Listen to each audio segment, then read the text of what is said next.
What is your name? Stephen Borys.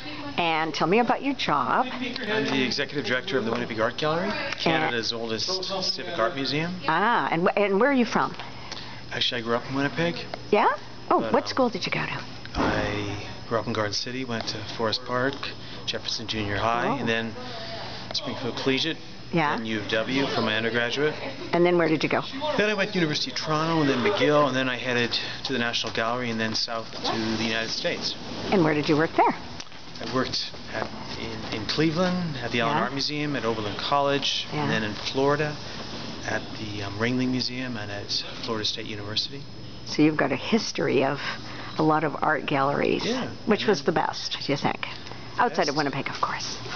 Where I started at the National Gallery of Canada in Ottawa. Oh, that is very exciting. Yeah. Very exciting. Well, listen, thank you very much for the interview. And how do you think the election's going so far? Do you think we're going to get some more funding? You know, I don't know. There's been so little talk about arts and culture amongst the candidates or the platforms. Well, it's not the 80s. It's not when the money was flowing freely with the Liberals. You weren't here. Right. But it was spectacular, the parties here, and and I think that the money was flowing maybe a little bit too much in those days, which is probably why the Liberals aren't in anymore. But no question, we have to look at the government as investment and as partners. There's less money to go around. We have to be more creative with how we use it, and ultimately we have to serve our public.